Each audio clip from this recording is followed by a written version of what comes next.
Welcome to Bible 365. I am Kathy Carter. Today is 1:05. Obviously, I'm out back again. This is the change of season. I'm so thrilled. It's nice and warm outside. And so hopefully I'm going to be spending most of my time from here on out outside, but we'll see how that goes. Anyway, today is 1:05. And on your calendar, it is April 14th, 4:14. And our reading for today is 1 Samuel 17:32 through 19. And we also have Psalm 59. So today's reading was one of my favorites because it had a really, really good ending. So I'm hoping you read it up to this point. I'm hoping you read before you jumped on the video. But if you don't, you have to wait until the end of the video so you can hear the ending. But I'm hoping that you read it first. I was really happy about the ending because I feel like usually it ends on a not as happy note. So we are in the book of Samuel.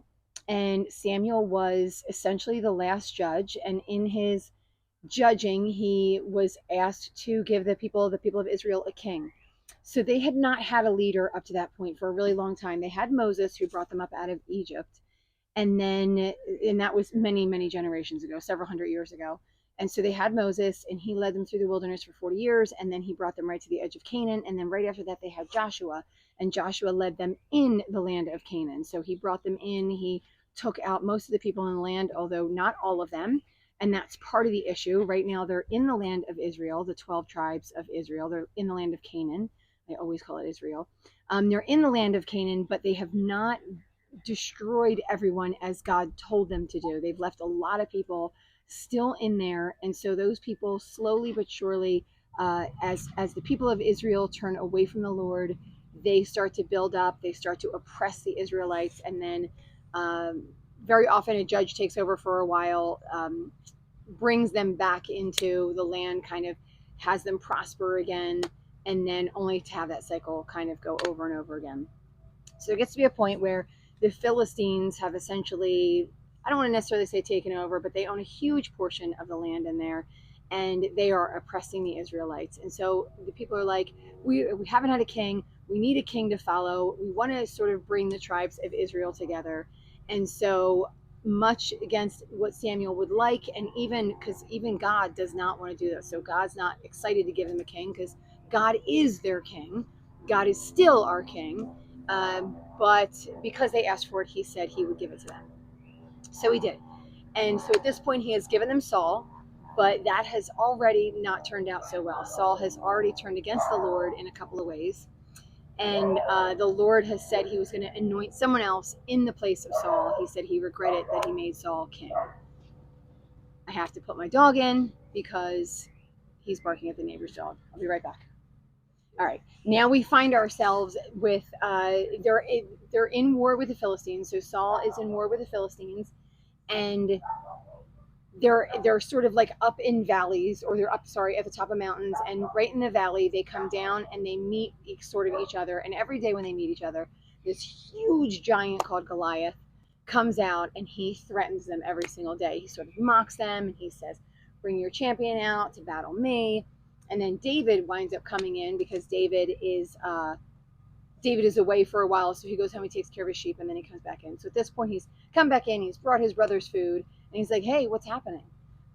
Why is this guy threatening the Lord's people? Like, who does this guy think he is? And by the way, what happens to anyone who takes on this guy? His brothers get really mad, but then Saul hears about it. And that's where we find ourselves today. So hopefully that has gotten the background for you so you can kind of come in this nice and fresh, understanding what's been going on. So we start in verse 17, and in verse 17:32, it says, David said to Saul. So now David is meeting with Saul. So he says to Saul, let no one lose heart on account of this Philistine. Your servant will go and fight him. So a couple of things. One, he is encouraging the people. So let no one lose heart. He is, I think he's excited to know that the Lord will be there, and to have the Israelites sort of come together and stay lifted, right? Because at this point, everybody's really upset. Everyone is scared. There's fear coming over the area. And so he's trying to encourage them. Don't let anyone lose heart. I'm going to come and I'm going to do something about it. But he doesn't say it in that way where it matters who David is. He says, your servant is going to come. Now, we've seen this several times since we started scripture, since we started at the Old Testament, the beginning of the Old Testament in Genesis, and in a lot of areas it really was servant. So servant in the way that it is people working for other people, right? So Abraham had servants, he had people who worked for him.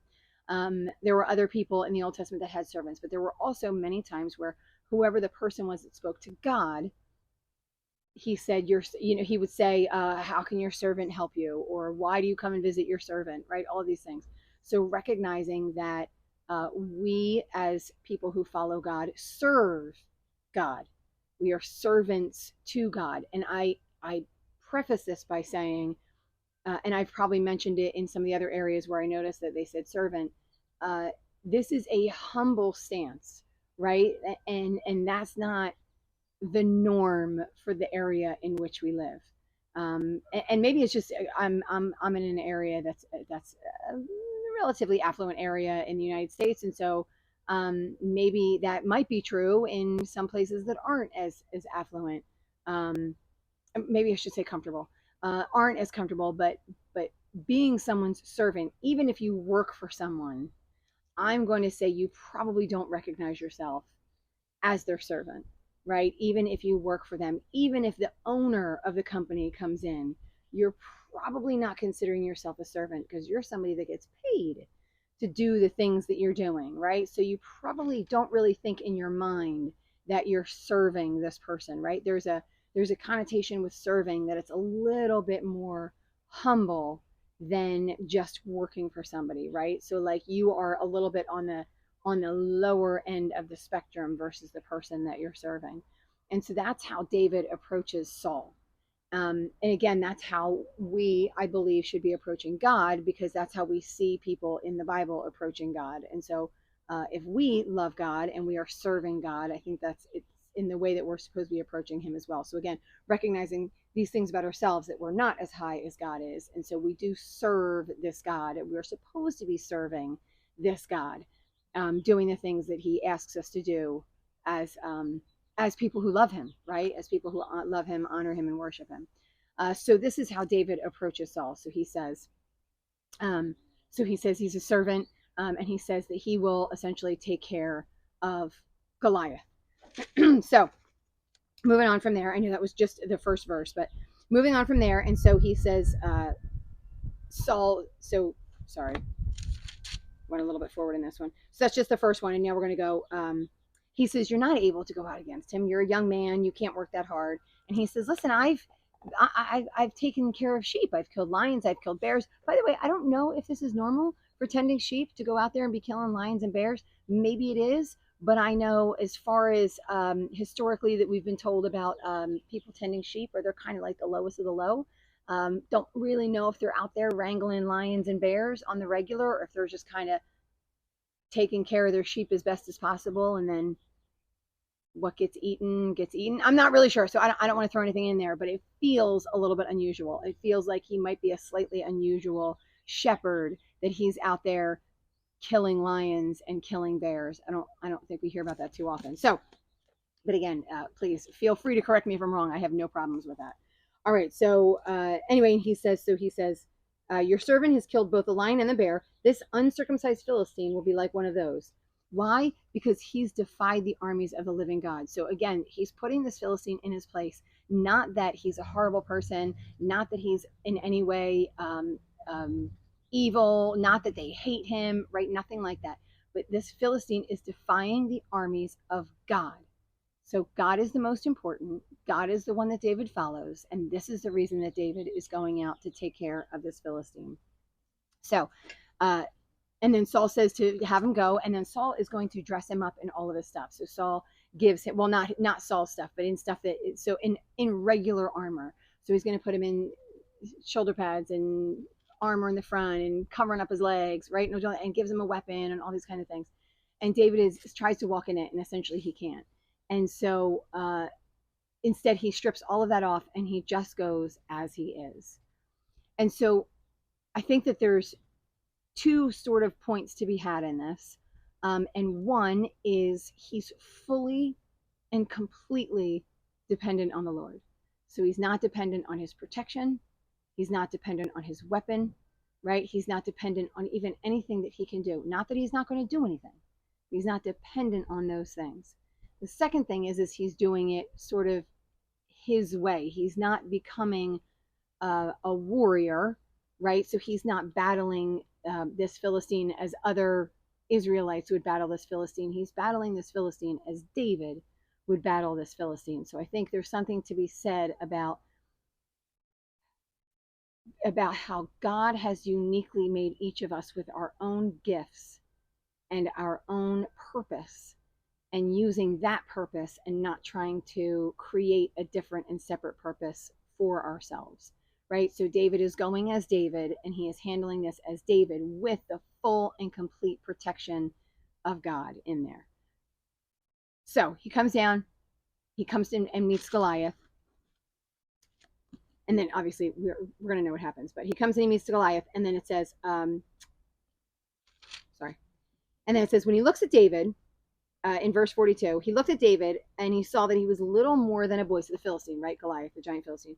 Says he was a little more than a boy, glowing with health and handsome. And he despised him. And he said, am I a dog that you come at me with sticks? And he says, I'm going to kill you and I'm going to feed you the wild animals. I think he saw it as an insult that someone so small and so insignificant, right? I mean, he's been bashing these people for 40 days. Again, possibly thinking that the leader is going to come out and he's going to try and save the day. So he's trying to maybe fight someone who is at least partially equal to him. And then he comes out and he brings this little kid. So the idea of him being handsome, I thought was kind of funny. But I think it's more not just that he's handsome, but this idea that he hasn't really been in battle before. Right, so he's young, he's healthy, he's youthful and vibrant, and so he doesn't have the rugged, worn look of somebody that's been in battle for years. So he recognizes by looking at him, he's this untrained, little tiny young man, and he's like, "You're going to put that against me?" And so he's sort of chuckling about it as he walks up to him. And then David says, come against me with a sword and spear, but I come against you in the name of the Lord Almighty. So here's what I want to say, because it really looks like David is bragging. So David says, this day the Lord will deliver you into my hands. I'll strike you down and cut off your head. This very day I will give the carcasses of the Philistine army to the birds and the wild animals, and the whole world will know. This is the kicker. This is why we got to keep reading, right? The whole world will know that there is a God in Israel. So again, all that matters is that it is God. Nothing else in this picture matters. He's confident in going in that the Lord is going to destroy his enemies, right? So this is something that you can't walk away and take a lesson to just be like, oh, I'm just going to go confident in battle. I'm just going to say the Lord is with me, right? I'm just going to, when I go in and try and get a job, when I go in against somebody that's hurt my feelings, right? I'm just going to say the Lord is going to be with me.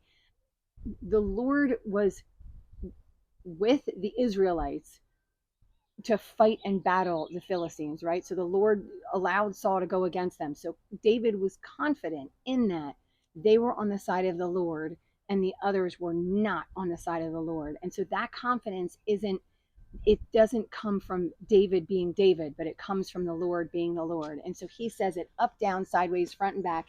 He tells them in every way that this is, because he says, you come against the name of the Lord Almighty. This day the Lord will deliver you.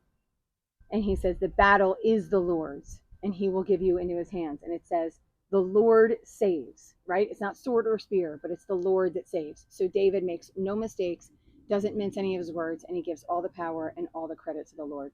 And so he slings them, right? He does this stone, he slings them. I feel like, once again, this is a story that everybody knows. David triumphed.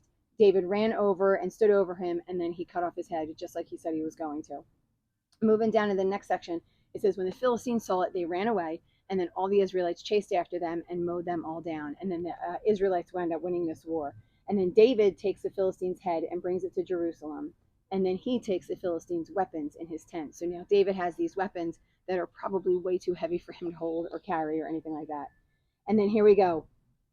Verse 55, Saul watches David going out to meet the Philistine, and Saul's like, who is this guy? So he's trying to figure out who he is. And he says, David says, I'm the son of your servant Jesse of Bethlehem. So David doesn't even say, I'm David. He says, I'm your servant Jesse's son. So again, there's this natural, loving, God-filled humility right now in David. So moving on to in chapter 18, verse 1, it says, after David had finished talking with Saul, Jonathan, so they became best friends. Jonathan is Saul's son, and he was the leader of armies at this point. We saw him running out into a battle yesterday, I think it was. And so now David and Jonathan meet, and they're kind of like inseparable. They share with each other. They're going to make a covenant with each other. It says in verse 3, Jonathan makes a covenant with David because he loved him as himself. He takes off his robe, he gives it to him, and his tunic and his sword, right? So he gives him all this stuff, and they make this covenant with each other that they're going to remain sort of loyal and best friends with each other. So then when they go home, they're fighting, and then they win these battles and everything, and then they start coming home, and as this war procession is coming in, Saul is there, David's there, and these women come out and they're sort of singing the praises of everybody, and they start to sing the praises of Saul and David. And the one verse that they sing is, Saul has slain thousands and David has his tens of thousands. So there's a recognition. Everyone in the land kind of recognizes David is doing the bigger chunk of the work, right? Saul is doing some work, but David looks to be doing the bigger chunk of the work. David looks to be killing more people. And this starts to set Saul off. So remember that Saul has already been visited by an evil spirit, right? So he already has had that evil spirit. David has been calming him down, which is funny that Saul doesn't even know who he is. So it tells you he doesn't even look at his servants. So David has been calming him down. But he still has this evil spirit. The spirit of the Lord has left Saul. And so he still has this evil spirit that comes and visits him. And so in verse 8, it says, Saul was super angry about it. It says he was very angry. Super angry is what I say. And then he started watching David. So in verse 10, it says, the next day, an evil spirit from God came forcefully on Saul. It said then right after that, it said he was prophesying his house, and then he throws spears at David, right? So he tries to kill him twice. But what I want to note is that what we see, at least in today's reading, is when the evil spirit comes on Saul, he is already in the root of bitterness. So he's already, and I'm using that expression because it's actually used in scripture a few times.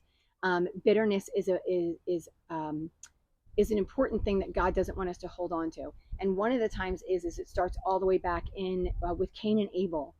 And he says, don't let sin crouch at your door, right? Because sin's going to come upon you. So don't let it crouch at your door. And this seems to be what Saul's doing. Saul is letting David's wins really eat at him and get to him.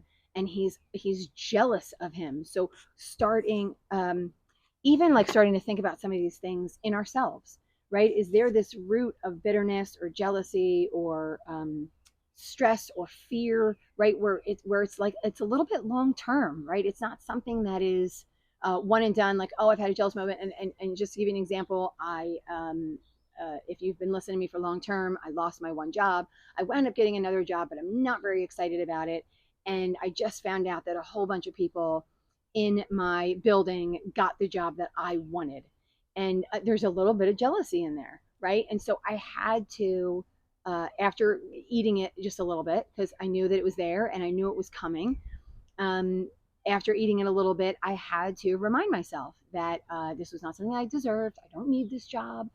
This is not something that I'm better than the other people who got it, right? I love the other people, so I shouldn't even be upset that they got this job. And yet, there's still like a little bit of bitterness in my heart. So, and I'm sure I'm going to have it for a couple of days, but I need to just continue to remind myself who the Lord is. I need to continue to remind myself who I am, and I need to remind myself who the people are who got the position that I wanted, right? So there's all love there, but I have to remind myself of that. Otherwise, I can stew in this. I can start calling people and saying, can you believe so-and-so is there? Why would so-and-so be there? Well, they don't deserve to be there. Or why would they deserve it more than I deserve it? I work harder than them. I watch them do these things, right? So there's all of these things that can build up in me. Like I'm watching Saul do, right? Saul's now watching David, and he's frustrated that people are excited about him. And then he finds out that his daughter is in love with David. And so he's mad about that. He tries to use that as a snare to him. So all of these things build in him to make the evil, the demon to be able to come in, the evil spirit, sorry, to be able to come inside there and take root, right? So it's not just that God sends this holy, completely innocent man, this loving, humble man of the Lord, and God sends him an evil spirit. He's letting all of these things eat away at him, and he's letting all of these things open up a chance for sin to just be sitting there and waiting for it to be crouching at the door. So just a personal note, just to kind of make you think maybe just a little bit. All right, so anyway, so he throws the spear at him, and then he hurls it at him, and he says, "I'm going to pin David to the wall." But David eluded him twice, wound up getting away, and then Saul was afraid of David. So if we move on to verse 17, Saul says to David, Saul tries to get David to marry the older daughter, and David, again in his humility, is like, "What did I do? I'm a nobody. I don't deserve to marry your daughter." And then she wound up marrying somebody else. But Saul is not doing it because of his love for David. He's doing it for a different reason. Then he finds out once David turns down the older one, Merab, once he turns down the older one, he finds out that the younger one is in love with David. And so once again, so it says in verse 20, Saul's daughter Michal was in love with David, and when they told Saul about it, he was pleased. He said, "Would you think that's great? How exciting!" He says, "I'll give her to him so that she may be a snare to him, and so that the hand of the Philistines may be against him." So he keeps putting him out to the Philistines, hoping they're going to kill him. Then Saul ordered the attendants to go speak to him and to encourage him to marry the daughter. And then once again, David does the same thing. He says, "I'm not, I'm nobody. I'm a younger son. I don't deserve your daughter." And then he said, "Oh, okay, listen. So here's the payment. If you kill 100 Philistines, and to be gross, if you bring the foreskins of 100 Philistines to me, then obviously he has to go out and kill them to be able to do that. Then you can marry my daughter." And David was like, "Okay, like I can do this now." Now he feels like he's a man of worth, and so he's able to do this. So he's able to win her hand, so to speak, by going out and killing the Philistines. Well, he brought home 200, so he went above and beyond, which of course is going to set Saul off even more. So he went above and beyond, and he wound up marrying Michal. And it says Saul became still more afraid of him, and he remained his enemy for the rest of his days. So it just gets worse and worse. So now I want to move into Samuel 19, verse 1. It says, Saul told his son Jonathan and all the attendants to kill David. But of course, Jonathan loves David, so Jonathan's not going to do that. Jonathan goes and warns him. First, the thing he does is he talks to his dad. So in verse 4, it says, Jonathan speaks well of David to Saul, his father, and says to him, "Let not the king do wrong to his servant David. He hasn't wronged you." So he's giving him all the reasons he should not do anything bad. "He hasn't wronged you, and he's benefited you greatly. He took his life in his hands when he killed Goliath. And then the Lord won a great victory for all of Israel. You saw it and were glad. Why would you kill him?" So then Saul listens to Jonathan, and he gives him an oath that he's not going to kill him. And no sooner does he do that than he tries to kill him.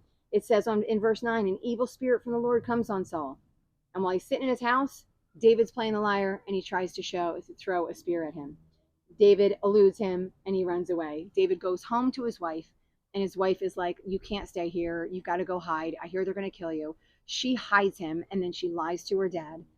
They come in to try and find him. He's not there. He's run away.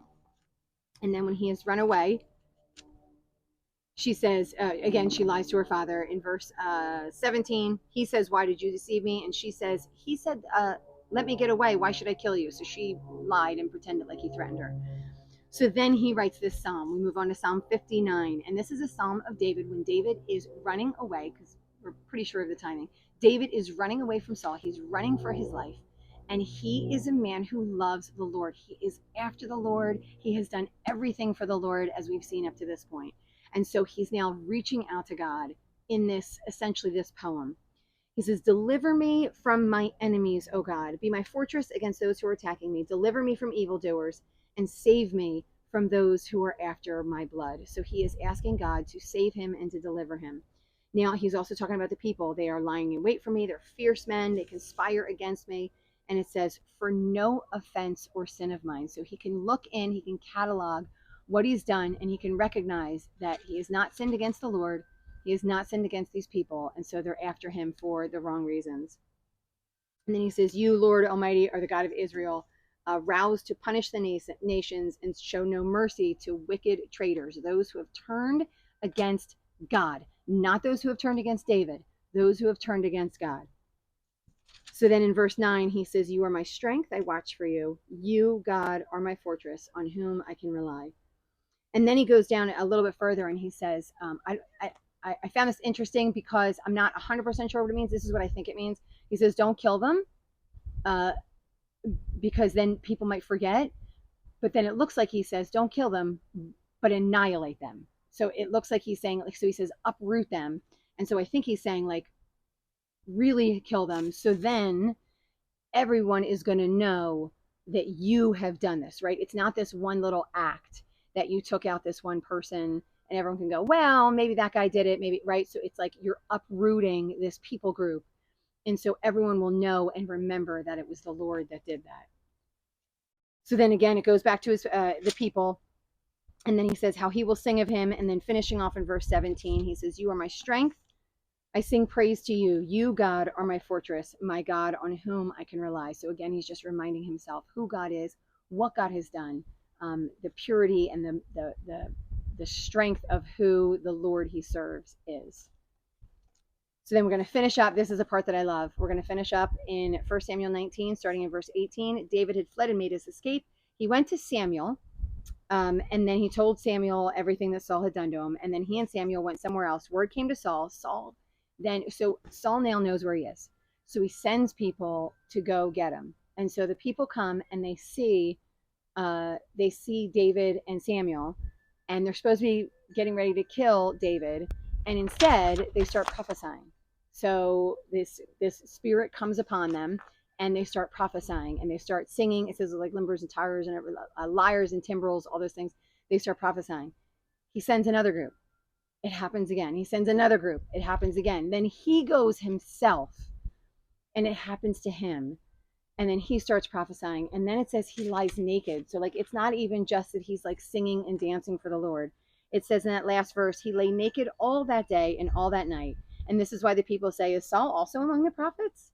So God turned it around, I think, in a really, what I want to say is a funny way, because it makes me think of, now, anyone who knows me knows that I'm a little bit of a sci-fi nerd. I'm a comic book nerd, all those things. And it makes me think of there's the scene in the Avengers movie where Thanos is there, and he's kind of altered. There's like an altered state of being, and his daughter comes at him with a weapon, and he turns it to bubbles, and then he turns it to springs, right? So he changed it, and so it's just a funnier picture of me, like to me, that they come up and they're angry and they're violent, and then all of a sudden they're singing and they're happy and they're playing tambourines and they're walking up and down, and Saul's taking all of his clothes off. Like it just is this picture of that God doesn't need to have evil necessarily befall people in order to change their hearts, or in order to turn them away from doing evil. So whatever it was at that time, God chose instead to have them prophesy and sing and dance and take their clothes off.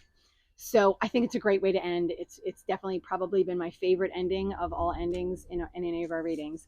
So if you have appreciated this today, if it has been a blessing to you in any way, as I say every single week, I want you to hit the like button. I want you to subscribe to the channel and share it with people. I want people reading the Bible. God wants people reading the Bible. When we have Bibles all over our homes or neighborhoods or churches or wherever, we have the ability to read them. So he has blessed you with brains and with the book to do it. So get out there, read your Bible, keep reading, share this channel, and see you tomorrow.